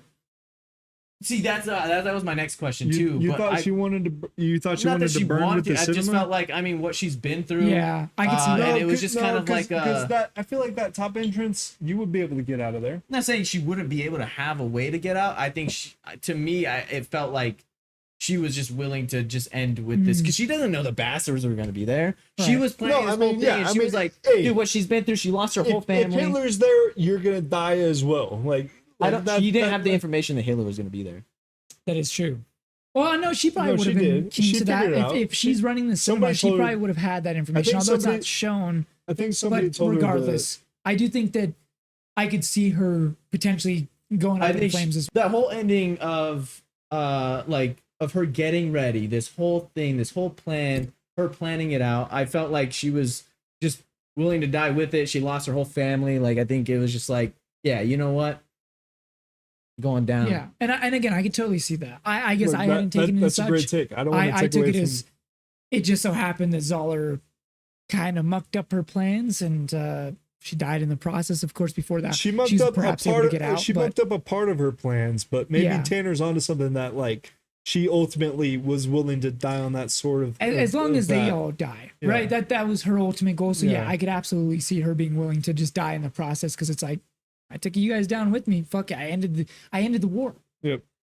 Shoshana is thinking she's going to go up with the theater. You know, she can't imagine living through something like this. But yeah, so they kill all of them. We cut back to Udovich and Aldo still in the back of they're in the back of this truck being taken to the American line, where Hans and his driver will be swapping places as prisoners to be turned over to the higher ups in the American military, mainly as a formality, but they have to do that at the lines. They get there and they uncuff them, and then in the process, Aldo gets his knife back, and then Aldo tells Udovich to cuff the driver. Even Hans is kind of like, "Oh, don't you think that's a bit much? I am your prisoner now." Yeah, and he's like, "Don't you think that's a bit much?" And then Aldo shoots the driver, just immediately pops him, and Hans freaks out. I made a deal for that man's life, you know? Oh yeah, and like he finally has empathy, right? Like, come on. So yeah, Hans ain't getting away with all this. He's saying that you'll be shot for this, and he's like, no. He's like, I'll get chewed out. I've been chewed out before. Been chewed out before. So that's the thing. Aldo's willing to take any repercussions for this because he's you're not getting away from me, motherfucker. This is the carving that you have to do. And he says because again, part of that stipulation that Hans had set up with the American military was that he'd have a little slice of land out on Nantucket Island. Set himself up pretty. Set himself up real nice. And he's like, I figure you're gonna be taking off that Nazi uniform and living a pretty good life out on that Nantucket Island. He's like, I can't abide by that. What does he do? Classic Aldo. He carves, and this time we see it, where he's carving that swastika into his forehead, and he's just writhing in pain. And we get our final shot of Udovich and Aldo as the camera looks up. From Hans's perspective. And he's like, you're getting to be, he's like, you're getting pretty good at this. And then he's like, I think this might just be your masterpiece. So good. Yeah. Title, music drop, cut to black, directed by Quentin Tarantino. And that's our Inglourious Basterds. I mean, just a wonderful, wonderful film. Crazy film. Could not even imagine this movie or any movie for that matter being as good as it is. I mean, I know that so many good movies out there, obviously. I don't mean to say that. This is top notch. This is my personal favorite that I've ever seen. Right. Are Personal. we going to introduce an 11 or a 12 into our ranking? Well, then I think that might just be time for us to go into scores, no? Yeah. I mean, I feel like the way you're talking about this might supersede a 10. So, of course, as most scales would be a 1 out of 10. In fact, how we do it here, a 1 out of 10. In fact, I've given out a couple of 10s. Yeah. As I've stated now clearly, this is my favorite film of all time. I can say that definitively, and that's saying a lot because I really have a lot of love for certain films, but this one, it's just one of those ones that just like I could watch it all the way through, and then I could literally hit restart and watch it again. Yep. That quickly. It's so wonderful. I'm gonna watch it again tonight. I'm talking about it right It's now. so yeah. Even like when anticipating I'll that. think about it for too long sometimes, and I go, all right, It's well, time. I guess I'm watching It's Inglourious Inglourious Basterds time. again. Yeah. I watch this at least once a year, but if not, a couple of times. It's just like amazing, man. I don't even think there's words in the English language that could Go off. describe how I feel about this film. But I do love it. Probably more than I'll ever love a film. I hope it's topped at some point, I guess, but I don't know what I would do if that happened. But this film, I mean, from the writing, the score, the performances, the pacing, I mean, quite literally every single minute aspect of this film, it is top-notch perfect. So, Seth, you were asking, is this going to be a backseat filmmaking first? Yes. Give Are it we to me. allowed to go over We 10? are allowed. Well, it's our show. So, yeah. We do what we want, damn it. It's a 100 out of 10. I don't know. Oh, it's 100. Unbelievable. 100 out of 10. Whatever. Like, it's like... because 100 out of 10. You heard it here first. I would go, give me any 10 out of 10 that I've given. And then you. It's 10 times better than 10 that. times, It's 100. that's It's a what 100. you're doing. Wow. Okay. I know I'm getting a little overzealous here, but it is just like mind-blowing Wow. film. I think if you have a passing interest in, and keep in mind, if you've never seen this film, it's extremely violent. It's extremely crass. I think it can definitely He turn some loves people it. off. He If you haven't loves seen it. this film He and you've loves watched it it 10 up to times this out of point, 10. that's Times insane. Go 100. watch that movie and then come back Yeah, to us. please, like, go, just God, but man, if you like even like films, I don't even think you have to love them, but I think if you like have a passing interest in filmmaking, I mean, and just what look it at my means- guy. He's giving it 100 out of 10. guys, I'm How getting could you not? emotional over here because it's so wonderful. Like, legitimately, just go check it out. That's as much as I have to say. I Wow. could talk for like literal days about this movie, but I won't do Yeah. that to any of you at home. So, Tanner, what do we Poster got? movie number 2. Yeah, poster movie number 2 for a reason too. Well, I don't know how the hell I follow that, but I'll do I'm my not- best I'm not here. envious of that. And I will say, I remember when we watched it, right when the end credits come. You said, I think I'm giving this more than a 10. So I was already kind of aware that he was probably going to do something like, I didn't know 100. That's crazy, but I love that. That's perfect. We're allowed to do that. I We're can't allowed to believe do that. that. We're allowed No, to that's do it. beautiful. You're allowed to do whatever you want. Oh yeah. You do whatever you want. For me personally, I mean, I couldn't agree more with everything that you just said. I think the camera work for me in that opening scene, just with the dialogue, the menacing portrayal of Hans Landa with Christoph Waltz, just giving like just one of the best villain, the best, I will say the best Yeah, villain 100%. performances in any movie that I've ever seen. Like it's so good. It is just a well done movie. The opening scene is by far my favorite scene of the Yeah. movie. Like it's mesmerizing with everything, Mm. every aspect of it, top to bottom, beautiful. I'm gonna give this a 10 out of 10. Nice. This is I mean, Nice. I teeter with this one and Django being my favorite Tarantino, Okay. and that's hard too because I mean it's Pretty and valid. I'm a big Tarantino guy as Django well. rips. But I think Django I would have to put it a little bit above, and that's just kind of personal bias Yeah. there. But For sure. but again, I could kind of argue either really for my favorite. Either way, 10 out of 10 for me. It's cool to see a story like this not only being fictionalized in a way that absolutely works, but Tarantino kind of just doing it in a way that's almost a love letter to cinema. Right. Like it's just so great. And Like- I know he didn't like intend for that to happen, but like it's so beautiful that like it ended up happening that way, and it just works. I don't even have any other thing to say other than it's just I'm almost like taken away. it's breathtaking. It's It's a wonderful like I film. can't even speak because it's so good. Like just go watch it and you'll like if you don't agree, well, drop it in the comments. Yeah.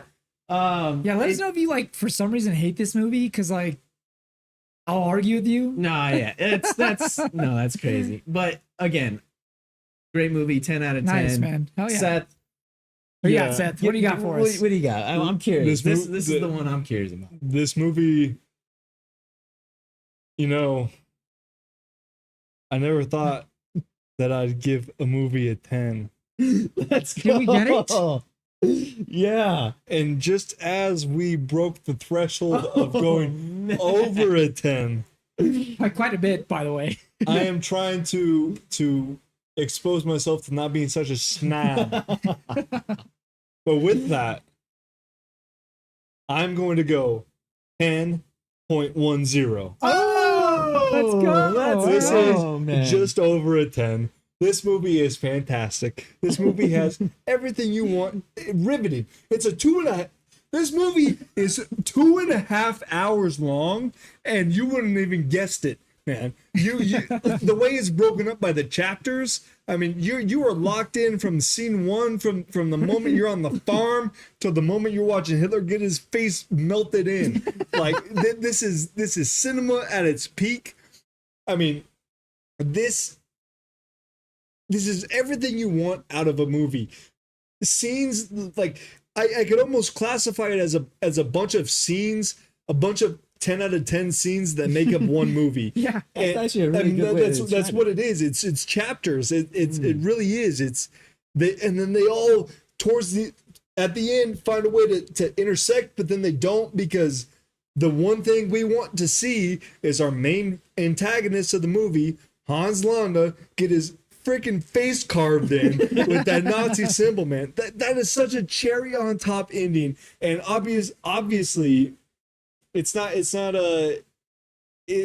not something that's really niche for. Tarantino is saying this is my masterpiece. You know, that's what he's saying. He is saying that through Brad exactly. Pitt. I think this all might know just that- be my masterpiece. Yes, we all know that's what he's saying, because it's what he's worked on for a decade. And for him to throw that at the end, and with that ending written and directed by Quentin Tarantino, are you kidding me? And then he, like, that's not even, like, for that to not even be the peak, in my opinion, of Quentin Tarantino is pretty insane. Oh, wow. Is this, the fact that he had more in the tank after this Right. is insane. So let me ask you guys then, because this is what I want to get around to, being that this is not only my favorite film of all time, but obviously it would be my favorite Tarantino film, and I love all of his films. Do you guys believe that this is his magnum opus? Is this his I believe it greatest is film? his magnum opus, but I believe he had more. I believe it was his magnum opus at the time, but I Okay. think he might have magnum opus 2.0 I agree. maybe down the line. Once Upon a Time? Well, I don't believe it's Once Upon a Time, but Once Upon a Time shows me that this isn't his peak. Right. Okay. I would agree that I think at the time he might have thought that, but I will say I did see him actually say this, what he thought of what his masterpiece is. He doesn't have a definitive masterpiece. I figured as He's- much. He Yeah. said each movie of his, like, he could argue is his masterpiece, Right. which I think is really cool, because I think at the time he probably put that in there because he did think that as well. But I think he proved that, you know, Kill Bill, like, what's around this? It's Reservoir Dogs again. Reservoir Dogs, Pulp Fiction, and Kill Bill Jackie Brown are all surrounding this film, and he decides to attack a period piece. Right. Yeah. No. And he 100 says, I can make a great movie out of this. I think that just shows his movie making ability. Right. Like, if you can make a period piece that stands the test of time, I think I'll be telling my grandchildren about this movie. I will Like, be. I'll be watching it with them. Like, hopefully skipping through some things. They'll have to get to a certain age. Yeah. This is not age appropriate for all No. ages, of course, No. but I do think this is a movie. I do think this movie stands the test of time. Yeah. And if you're going to tell me about a movie that can do that, then that, I mean, we're talking like, come on, like I got grandparents telling me Casablanca, Citizen Kane. You ever seen Hitchcock? Like, are you kidding me? Like, no, like Quentin Tarantino, Inglourious Basterds. That's the move. Oh, Pulp yeah. Fiction, Inglourious Basterds, Once Upon a Time in Hollywood. That's the bang bang. Like, and then you fill in the rest. Right. In my opinion. But, Nice, man. I mean, this is the most, first of all, I just want to point out to anybody watching at home, if you're familiar with the channel, you're probably aware this is the most personality we're getting out of Seth. He's getting real riled up, and I love this to see movie. it. I love it. This I is love it. awesome to see that. love it. I guess I made a I decent don't think choice. I would have ever episode. seen the day or heard you ever say that you'd give something a 10. I didn't think it would be for this. I was No, wrestling. I thought it would be up there, but the way you were talking about it, I was like, "There's no way he's not giving." I it a was 10. wrestling with. I decided to finally lay down my guard. Yeah, and there say, you go. you know what? It's okay to accept that a Yeah. movie is a 10 worthy. There can be other 10 worthies too. Yes, I think It's this okay opens for me up. that. Yeah, I think this opens me up for more. We've opened the floodgates. Hopefully. And I do want to note that if my dad is watching, Dad, hello. I'm Mr. Carpenter. We were watching, and towards the end, when Adolf is getting lit up, my dad had never seen this movie, and he had said, "Wow!" He said, "Wow, that's like it's like Once Upon a Time in Hollywood, rewriting of history." I was like, "Yeah," I was like, "Quentin did this too." He's like, "Quentin Tarantino directed this?" I was like, "Yeah, you didn't know that?" He was like, "No." I was like, "Props to you, Dad, for noticing that." Quentin directed this, and he loved in this Right. era of his movie making was rewriting history. I was like, Dad, Tarantino. I was like, Dad, are you kind of cinema head? Like, you want to come on the pod, Dad?